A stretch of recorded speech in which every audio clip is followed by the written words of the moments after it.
Hi, my name is Kris Kirkman. I live in Zachary, Louisiana. I live with my wife and 3 kids.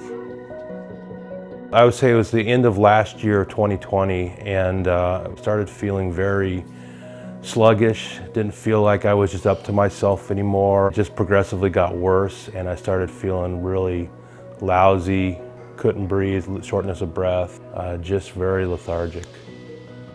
The simple task became monumental for him. Like he wasn't finishing his projects, he wasn't playing with the kids, he wasn't interacting with them, and then he sort of just shut down from me. I think he was extremely worried, which only made me worry. I did feel like there was something dramatically wrong with me, that I was going to die. So I went to the hospital. They discovered I had congestive heart failure. My EF was at a 20. They did the cath on me, and then they did the cath. They found out that I had a bunch of blockages in my arteries.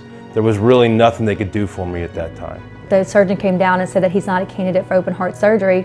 I always say it was like the final punch in the gut, because I was like, where do we go from here? And I pretty much asked, are you sending him home to live out his last days? So we had a few people reach out to us and say, hey, why don't you get a second opinion? And I was like, why not? So that's when we talked to Dr. Abraham, and it was like a breath of fresh air. When I looked at Chris's condition, when I looked at his angiogram, I knew that he is a high-risk complex percutaneous coronary intervention, and he had a lot of blockages that needs to be taken care of. With the protected PCR, we have the opportunity to use Impella heart pump devices. That way we can support the heart during the whole procedure. Dr. Abraham told me if you were my brother, this is what I would do. The heart doesn't feel any stress during the procedure, so we can take our time to do multiple angioplasties and multiple stenting procedure without causing any further damage to the heart.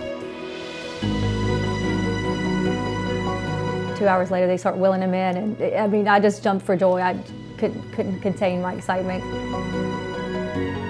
Having him back home, pretty much better than what he was before he got sick, was nothing I could describe. I mean, his whole demeanor has changed. He has a whole new outlook on life. It makes me really happy and satisfied when I see Kris back to his normal life. I feel so blessed, have my family, and now I enjoy doing everything with my kids. It's just awesome.